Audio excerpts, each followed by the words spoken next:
লোকটি দরবেশের কাছে গিয়ে বলল, আমি আমার স্ত্রীকে খুশি রাখতে পারি না, সে খুব অল্পতেই রেগে যায়, তাই আমিও তার উপরে রেগে যাই, আমি তাকে বোঝাতে পারি না। আপনি আমাকে একটি তাবিজ করে দিন, যে তাবিজটি আমি তাকে পরিয়ে দিলে সে আমার কথা মানবে এবং সে ভদ্র হয়ে যাবে। তখন দরবেশ বলল, ঠিক আছে, আমি তাবিজটি বানাতে পারি, তবে এটি খুবই জটিল তাবিজ। এই তাবিজের জন্য আমার প্রয়োজন হবে একটি সিংহর মোষ।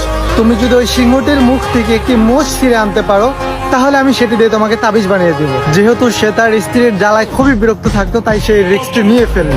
সে ওই সিংহকে খাবার দিত, সবসময় সিংহর আশেপাশে থাকতো এবং প্রতিদিন সিংহকে ভালো মন্দ খাওয়াতো। এইভাবে সিংহর সাথে তার একটি বন্ধুত্ব তৈরি হয়ে যায়।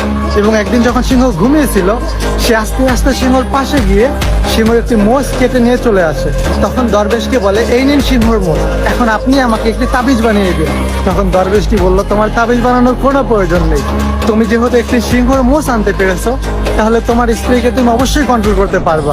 দেখো, সিংহ পৃথিবীর সব থেকে ভয়ঙ্কর জন্তু, তারপরও তুমি তার একটি মোষ ছিঁড়ে নিয়ে চলে এসেছো।